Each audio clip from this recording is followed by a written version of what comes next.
I'm Susan Drumm, and welcome to this special edition of the Enlightened Executive, a 7-episode podcast series on the Leaders Playlist, where we'll be discussing how to use the power of music and neuroscience to transform your leadership and your life. Go to susandrumm.com to learn more about these concepts and the book. And I'm thrilled to have with me Justin Donald.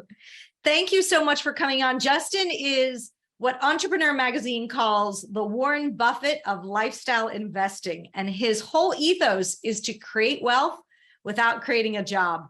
And he's got a fantastic podcast called The Lifestyle Investor. If you haven't subscribed, I really encourage you to do so. He's amazing. He's been on my podcast. I've been on his podcast, and I'm super thrilled to have him here. Thank you for coming on to chat with me about the Leaders Playlist.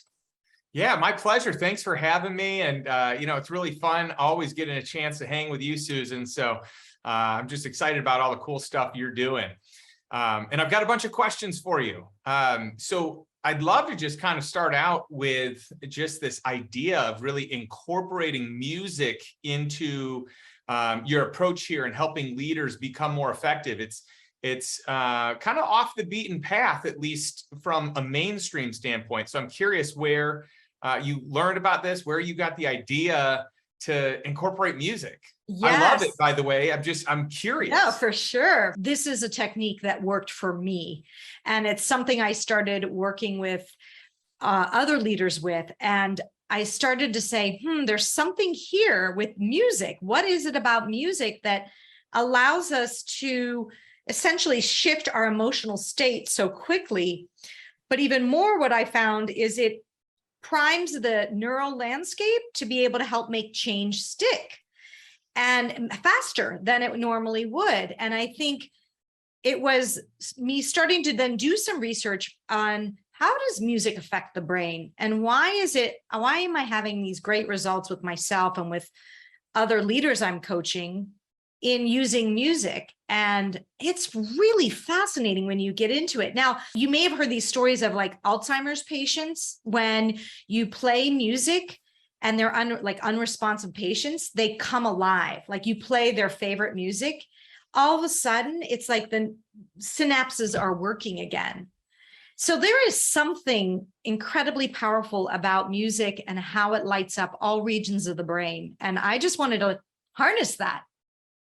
Well, that's cool. And I totally get it because, if I'm going to go work out and I throw on some music, there's certain music that really, creates a mood, or, you see it in motion pictures, kind of elevating a scene or trying to get, more of an emotional response to maybe a scene or a situation. And I see it in my own life, where there's a certain type of music, no lyrics, where I can really go down the rabbit hole of flow and, really getting into a project. So I think that's awesome.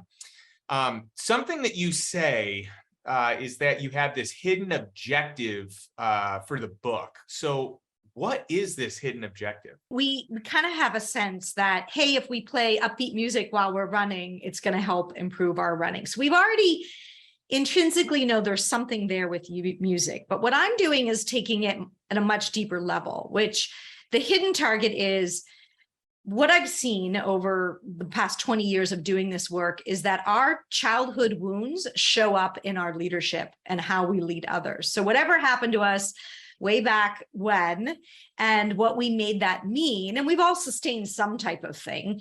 I'm not necessarily calling it trauma, but some experience trauma. I'm calling it more wounds, like what was that thing that happened to you that you had to overcome?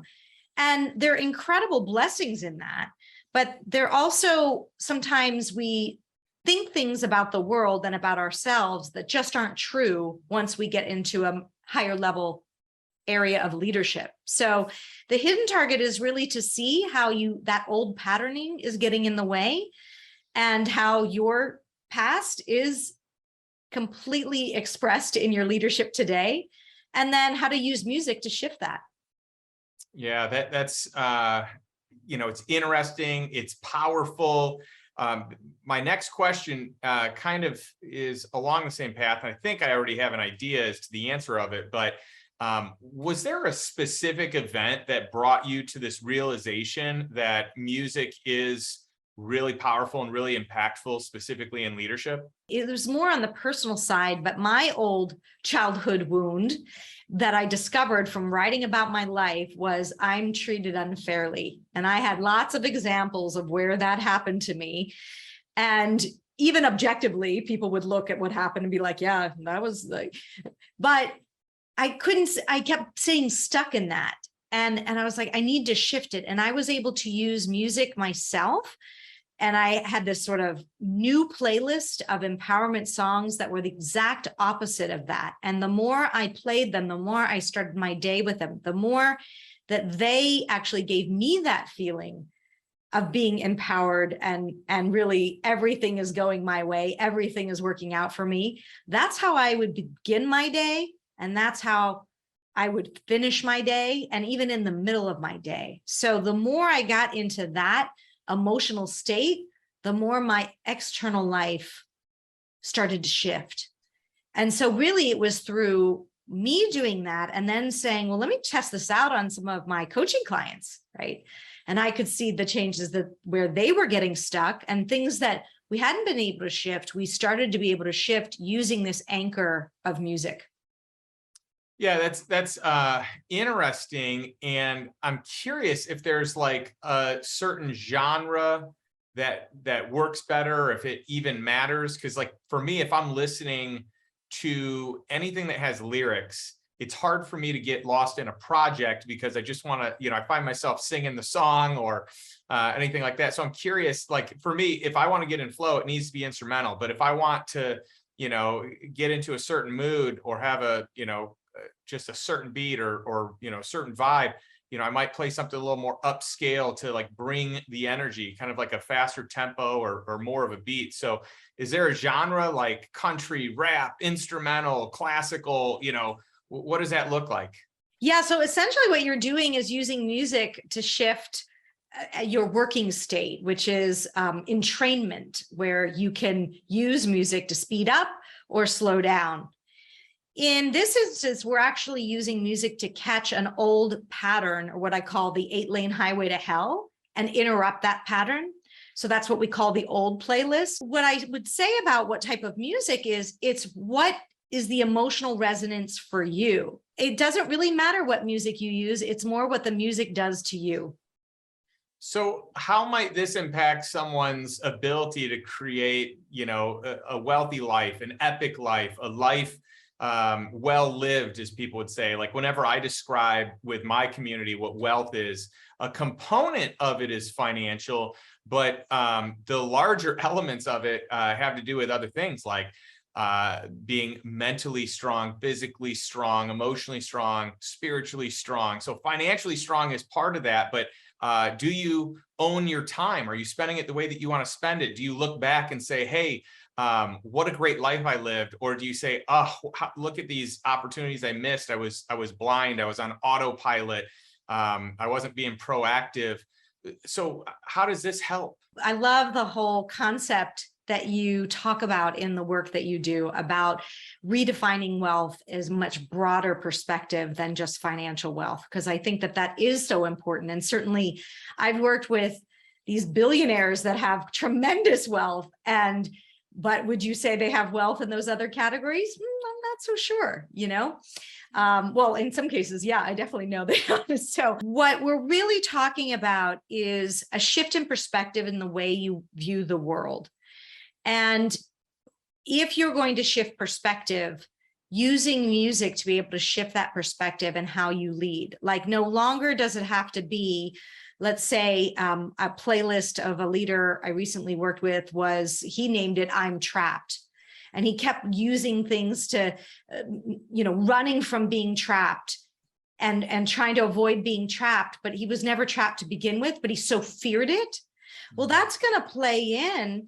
If you have this belief that you're trapped, how is that going to impact the decisions you make around your wealth and how you spend your time, where you put your energy? These childhood wounds play into how people live their lives today. And if we want to shift that and shift that through your work, then getting a handle on what those are, everything from I'm not good enough, I'm treated unfairly, mine, I'm trapped, I'm not safe. All of those will play into how people really, from everything from invest their money to their physical wealth. Yeah, that's a great answer to it. And I'm, curious, like taking a step back, what are next steps? So let's say someone's read your book. Let's say that someone's done the work. What's next? Is coaching necessary? What we provide is a guide. So at each part of the chapter, there's a QR code that you can download, taking you through the 7-step process, as well as some example playlists. So it can be great to work with a coach on this and deepen the practice and figure out how are you best going to apply it. And we also have a masterclass where we're talking about that. And we're going to have retreats to help people as well. So there's going to be some more additional resources out there, but in general, working with a coach on this would be phenomenal. Well, where can readers and listeners learn more about your book? So go to the leadersplaylistbook.com. There's all the information there about the book, and would love for you to join the community that we've created of enlightened executives who want to get the cutting edge strategies on improving their personal life as well as their leadership. And that's what we're really focused on, up-leveling to conscious leadership. Well, fantastic. I really enjoyed our time here today. Thanks for answering some of these questions that I had. And I'm so excited about all the great things that you're doing in the world and the impact that you're having. So thank you so much for all that you do. Thank you, Justin. I mean, it's such a pleasure always to chat with you. I'm so inspired by your work. And again, I really want to encourage people to check out the podcast Lifestyle Investor, get his book, which is phenomenal as well. And it'll also support you in making some of the changes you want to make in your world. So let's lead the way. Curious about the concepts we talked about in this episode? Go to theleadersplaylistbook.com to learn more and purchase the book. And stay tuned for the next episode of The Leaders Playlist.